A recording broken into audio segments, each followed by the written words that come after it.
Depoimento de Antônio Jorge Guedes, entrevistado por Marina. Vitória, dia 3 de outubro de 2001. Realização Museu da Pessoa. Entrevista número 41. Por favor, diga seu nome, local e data do nascimento. Meu nome é Antônio Jorge Guedes, trabalho na oficina de locomotiva. A data de nascimento é 1º do ano de 52. E onde o senhor nasceu? Eu nasci na Bahia, em Piauí, Bahia. E mora aqui, veio para morar em Vitória?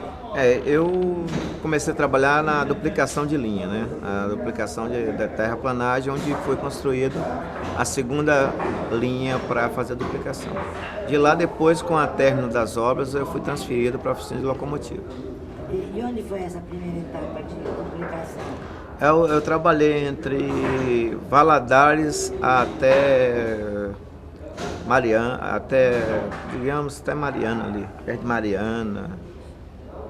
O mais provável até Nova Era, né? Porque ali serra e ali abre o trecho para Itabira. Bom, mas explica melhor o que é fazer o seu trabalho. Na época eu comecei como um ajudante e com o decorrer de um tempo eu passei como apontador e depois como apropriador e depois fiquei como fiscal de obra. Certo. Como é que foi essa experiência lá de abrir a duplicação? A experiência foi muito interessante porque eu estava começando praticamente a minha vida de trabalho e tudo era novo. E nós trabalhávamos com bastante máquina de terraplanagem. Inclusive tem um trecho muito importante na minha vida que marcou muito, foi quando nós fizemos um corta-rio em Fabriciano. O rio passava de um lado e nós tivemos que impedir a passagem do rio e transferir na estação ferroviária para o lado de cá. Mudar o custo do Nós rio. mudamos o curso do rio. Foi muito interessante na época, muito trabalhoso, mas muito bonito. Hoje a linha passa do lado, não mais dentro da cidade, do outro lado. Aquele projeto ali eu trabalhei todinho nele, acompanhei. Acompanhou todinho. Isso. Fazendo o que exatamente? Na época eu estava como fiscal de máquinas. Fiscal de máquinas a gente tinha, porque existia muito empreiteiro, então nós trabalhávamos nessa época como o GTSO, que era um grupo ligado à Vale, que existia, e depois nós passamos para a Vale e continuamos na mesma direção do trabalho. E nessa coisa de mudar o curso do rio, aconteceram coisas interessantes, marcantes? Aconteceu casos interessantes porque quando nós fechamos o curso do rio, nós represamos todo o rio e nós ficamos ilhados. E colocamos ali entre a gente, em termos de umas 4 retas escavadeiras, uns tratores, bastante equipamento, e nós estávamos ilhados. E a água foi crescendo, coincidiu que à noite tinha chovido e aquela represa que nós tínhamos feito só para segurar, reter um pouco a água, foi crescendo. Então nós passamos ali praticamente a noite toda e o dia, quando nós conseguimos dar o primeiro golpe com a escavadeira, abrindo a passagem do rio. Pensando que ia subir mais, né? Preocupado porque se subisse mais a gente ia descer com máquina e tudo. Mas foi muito bonito, uma coisa assim, muito bonita mesmo, e quando o rio começou a tomar o curso que nós traçamos para ele. Que rio era mesmo? Rio Piracicaba, passa em Coronel Fabriciano. Rio Piracicaba ali é o Rio Doce, né? Rio Doce. Rio Doce. O Rio Doce, ali em Fabriciano. E depois dessa experiência, Dessa experiência, quando nós continuamos com a terraplanagem e nós começamos havia muita barreira caindo na linha nessa época, porque era muito difícil o acesso da gente. E nós tivemos a oportunidade de fazer também um túnel falso, porque o número de barreiras que tinham era tão grande que nós montamos toda uma estrutura e batemos concreto para quando ter as quedas de barreira, cobrir o túnel e não mais atrapalhar a linha. Então, por isso que nós falamos um túnel falso. ai, que interessante. Foi muito bonito. Coisas também emocionantes que aconteceram? Houve coisa muito emocionante, porque quando você faz um túnel, você tem a topografia traça mais ou menos onde você vai sair, mas você não tem certeza. Quando a gente chega do outro lado, que encontra com a turma ali, é uma alegria muito grande em saber que nós conseguimos chegar ao determinado ponto de encontro, né? Então minha vida na terraplanagem foi muito muito bonita, muito sofrida também, porque na época não tinha transporte para levar o almoço para a gente almoçava 2 horas, às vezes 3 horas, e o almoço chegava em locomotiva. Nós esperávamos o trem passar, porque as cantinas, né, eram no longo da linha. Então, o que acontecia? Eles colocavam as cantinas ali, o cara colocava o almoço ali no caixote e a locomotiva levava até chegar na gente. E aí vinha tarde. Aí vinha tarde. Na tarde nós vínhamos no caminhão. Antigamente nós não tinha esse conforto que existe hoje. Nós saímos em cima de um caminhão com um pedacinho de lona, vinha ali 40, 50 pessoas em cima daquele caminhão, transportado de um trecho para o outro. Cansamos de fazer de Antônio Dias a Rio Piracicaba em cima de caminhão. Isso era normal, a gente subir e descer em cima de caminhão. E todo dia nós saímos, na época, saímos 5h30 de Antônio Dias para chegar 6 horas em Rio Piracicaba. Um trajeto muito grande que a gente fazia. E isso era constante. Hoje a duplicação está maravilhosa, você sabe de tudo, você vê tudo. Mas naquela época nós conseguimos chegar praticamente no final, onde eu fui até Alegria, né? Alegria que na verdade Alegria não tem nada. Alegria tinha uma casinha de madeira e a estação ferroviária e aí o alojamento, porque antigamente a Vale dava alojamento de madeira. E ali a gente ficava o tempo todo alojado ali. E a gente folgava por quinzena, a gente trabalhava 11 dias e folgava 3. Certo? Porque não tinha condição de você sair para ir para casa. A gente descia num expresso, aí no expresso passava meia-noite lá. No trem que vem de Belo Horizonte até Vitória, né? Então a gente descia nesse trem. Aí vinha muita gente. Hein? 3 dias de folga. Aí a gente pegava 3 dias de folga. Aí voltava de novo no trem. Voltava. No outro dia e dava continuidade à vida. Foi muito perigosa também, porque nós passávamos em cima de pontes com carregadeira, com tratores, com scraper. A gente esperava o trem passar e quando o trem passava a gente botava o maquinário na cauda do trem para a gente aproveitar só aquele espaço e passar. Então não foi muito fácil não, é bonito e tudo. Que a gente fala, a forma da gente falar cauda do trem é o seguinte: o trem passou e logo após a gente entra atrás para ter aquele espaço entre uma locomotiva e outra, para a gente passar, para não ter que pedir tempo ao CTC para a gente passar as máquinas. Então a gente passava, o trem ia embora, a gente conseguia só ir atrás, a gente fala cauda por isso.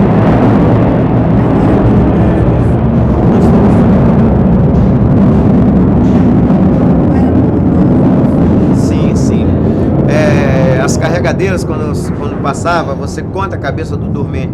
Às vezes fica os 4 dedos do pneu sobrando um lado do outro e a gente passava assim mesmo. Entregava para Deus e passava. Era uma aventura, era uma vida meio brava, muito perigosa. Graças a Deus não, porque tinha muito cuidado. E por que a gente passava? Porque não tinha condição de você dar volta. Você não tinha lugar que desse a volta. Ali entre o túnel de Nova Era, tem um túnel ali que tem mais ou menos 1.100 quilômetros, se não falta a memória. Aquilo ali, para a gente dar uma volta, daria 6 quilômetros, que é que a gente fazia. A gente entrava no trem, no trecho... 1.100 metros. Não, 1 quilômetro e 100 metros. 1.100 metros, né? Aí o que a gente fazia? A gente entra no meio da linha, pega uma varinha e vai batendo no trilho. Isso vai batendo, aquela varinha vai te dando um som que você está no meio da linha. E você vai passando. Se você encontrar com a locomotiva no meio do túnel, existe um lugar lá que eles dão um corte, a gente esconde ali e ela passa, e você continua. Então não foi muito fácil, né? A gente, na Estrada de Ferro, houve muita coisa, teve muito problema, Era agradável, uma vida divertida, porque você estava 6 meses em um lugar, 6 meses em outro. De acordo com o trecho ia passando, você ia andando, né? Ia andando, até chegar essa beleza que está aí hoje. Quem vê assim fala assim, isso aqui foi muito fácil. Ali no NAC, nós fizemos uma estrada de ferro, coisa que ninguém calculava. Mudamos toda a estrutura da estrada de ferro, fizemos pontes diferentes, coisas muito lindas, cortes muito lindos que tem. Quantos anos você trabalhou nisso? Eu trabalhei em torno, porque eu vim da empleiteira, né? Trabalhei algum tempo na empleiteira. E eu acredito que eu trabalhei nisso uns 4, 5 anos, mais tempo de empleiteira. Uns 7 anos eu acredito que deu pra gente ficar mais ou menos nisso. Né? Conta mais histórias assim que te marcaram. É porque é interessante quando a gente conseguiu desbravar, vamos dizer assim, para fazer a duplicação. E aquilo ali marca, a duplicação marca. Então você vê muita gente ali sofrendo com você, dormindo do lado da linha, locomotiva passando. Né? O alojamento da gente ficava para a linha em torno de, eu diria, de 4, 5 metros, praticamente na cabeça do dormente. Fabriciano mesmo, nós ficamos alojados ali no pátio da estação, onde é a estação velha hoje. A locomotiva passava ali perto da gente. A gente estava dormindo com os trens passando perto da gente. Entende? E ali passava perto e você estava dormindo, a vibração da linha estava tocando no seu travesseiro. E ali dormia 50, 60 pessoas. Sendo que os encarregados, os supervisores da época, tinham um vagão especial para eles. Né? Eles ficavam ali, mas num vagão especial. Tinha banheiro, tinha tudo para eles. Vocês ficavam onde? Nós ficávamos nesse galpão de madeira com os beliches, né? Ali ficava tudo. Tinha comida, tudo lá no... Tinha cantina, nós pagávamos a alimentação, né? A gente pagava a alimentação, era um rateio, e no fim do mês cada um contribuía com o seu valor, né? E fazia uma comida ali? Quem fazia a comida era um homem. Homem? Homem. Porque no meio de tanto homem daquele não poderia botar uma mulher. Quantos eram que ficavam ali no alojamento? A última turma que eu trabalhei tinha 150 e poucas pessoas. Mas era enorme, então. Ah, era um grupo muito grande. Aí eles ficavam, não um homem, a gente fala um homem, mas ficava o cozinheiro que era o chefe, mais os ajudantes, bastante. Sim, mas quer dizer, era muita gente. Muita Era gente, um muita alojamento gente. muito grande. Muito grande. De madeira. Vários compartimentos de madeira, vários galpão de madeira. Quando a gente mudava, o que a gente fazia? A gente tinha que mudar cedo. A gente desmontava o alojamento, botava em cima do vagão, o vagão ia embora, chegava lá, nós tínhamos que montar o vagão para ficar dentro dele, para dormir. Então não era. Pegava uma temperatura muito fria, não? Às vezes. Olha, a temperatura mais fria que eu peguei foi na Alegria. Na Alegria, não sei agora, mas na época tinha muito lobo, né? Dava muito lobo e lá quase geava. Alegria, Fazendão, são lugares que a temperatura vai bem abaixo mesmo. E lá a gente dormia, a gente vestia o quê? Vestia 2 calças com luvas, né? E blusões bem compridos, que na época a Vale não dava uniforme, era a roupa da gente mesmo. Então a gente dormia engessado com aqueles blusões e ali. E à noite, aquelas gretinhas que tinha de madeira, a gente tinha que botar papel para o vento não entrar, né? E dormia ali. E você chegou a ver lobo? A gente via perto, né? A gente via perto. Algumas pessoas faziam até armadilha para querer pegar. Então, Você trabalhou até que ano nesse trabalho? eu vim para aqui em 20 de julho de 80, se não me falta a memória. Por que você saiu de lá da... Não, porque a terraplanagem ela chegou ao fim, né? A duplicação chegou ao fim. Agora nós temos manutenção da duplicação. Você trabalha nisso? Não, hoje não. Hoje eu trabalho na oficina, não tem nada a ver com o que eu trabalhei aquele tempo. Sou técnico de mecânico, né? Trabalho aqui na oficina locomotiva. Foi outra experiência nova que eu fui adquirir aqui mesmo, conhecimento aqui mesmo. Porque quando terminou lá, as máquinas desceram para Vitória. E bastante gente foi aproveitado, né, para colocar na oficina, outros foram para segurança. Aí nós viemos. Aí já ficou havia permanência para manutenção. Aí que você veio pra cá. Aí que eu vim para a oficina de locomotiva. Mas que interessante. E você que já lidou com isso tudo lá no meio do mato, né? Agora tá estável aqui. Eu vim casar com 33 anos, né? Porque naquela época lá, aquela vida que a gente levava era uma vida meio desorganizada, né? Era um tempo num lugar, tempo no outro. Tinha muita gente que era casada, mas praticamente centralizava as famílias em Valadares, no NAC, em Fabriciano. E eu não pensava em casar naquela época. Na verdade, quando eu vim para Vitória, eu fiquei morando no centro de Vitória, né? Porque foi cortadas as diárias que a gente tinha, porque no trecho você tem diária, aqui não tem. Eu caí na sede, eu perdi diária e fiquei trabalhando na portaria. Fiquei como segurança aqui na portaria, depois de trocar muita ideia com os supervisores e tal, porque aí eles tiraram meu cargo de apropriador, de apontador, e me colocaram como ajudante de serviço. Aí eu fiquei na portaria, trabalhei bastante tempo na portaria, depois eu consegui ter uma oportunidade de ir para a oficina, entrei como ajudante na oficina, aí fui adquirindo passo a passo, depois ajudante mecânico, depois eu fui para mecânico, depois teve mecânico pleno, teve mecânico sênior e consegui chegar ao técnico hoje de mecânico. E hoje qual é o seu trabalho exatamente? Hoje sou técnico mecânico. Eu mexo hoje com manutenção de turbinas, de aumentadores, sopradores. Muito bem, eu queria só dizer, por um lado, você tem muito conhecimento da ferrovia e do porto, você também viu muita coisa? Não, o porto, meu conhecimento com o porto é muito pouco. Porque quando eu vim, eu me fechei mais na oficina. Eu conheci mais a oficina, a locomotiva, trabalhando aí nas inspeções, nas revisões, aqui na oficina, onde na época eu cheguei aqui, fui muito bem recebido pelas pessoas e fui conseguindo espaço, né? Conseguindo espaço hoje dentro da oficina de locomotiva. Hoje eu tenho um espaço muito bom aqui na oficina. O ano passado eu consegui ser escolhido como funcionário padrão da oficina de locomotiva, né? Quer dizer, eu consegui atingir um certo padrão dentro da oficina de locomotiva, que foi escolhido pela diretoria aí, apontado. Porque aqui nós somos gêmeos. Gêmeos é oficina de locomotiva e vagão. E eu fui escolhido por eles como funcionário padrão. Já participei na CIPA. Então aqui na oficina eu comecei uma nova vida. Muito bem, agora eu gostaria de perguntar uma última pergunta. O que você acha da Vale ter encomendado essa memória? Esses dias eu estava falando com as pessoas sobre a Vale, falei com eles. A Vale de 95, quando saiu o pessoal, perdeu a memória para trás. A memória ficou esquecida, porque quem entra hoje não tem memória da Vale do Doce. Não sabe das dificuldades que a Vale teve para chegar nesse patamar que tem aqui.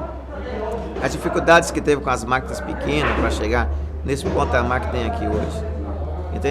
Eles não sabem a dificuldade que as pessoas que trabalharam no longo da linha teve para conseguir chegar a isso.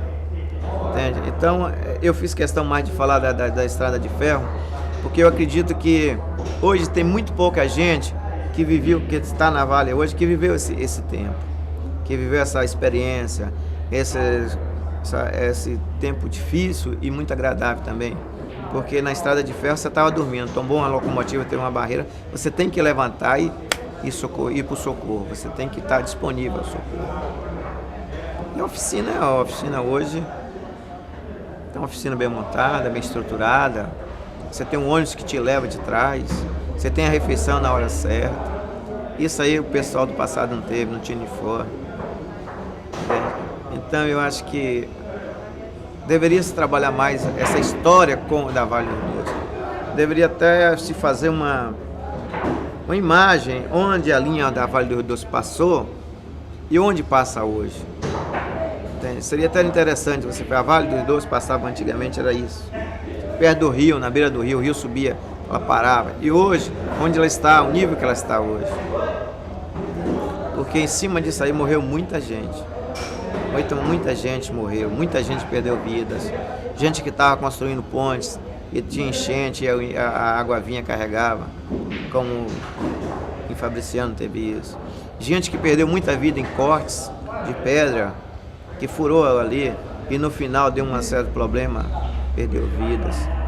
Então, essa memória que eu achei muito interessante ali, não é falar muito da locomotiva, porque a locomotiva está aqui o presente, mas sim das pessoas que já foram, que se dedicaram a sua vida ali. Seria muito interessante reviver isso. Você é, na verdade, um sobrevivente, né? Eu acredito o seguinte, se eu tivesse no Estatuto Velho, eu teria me aposentado.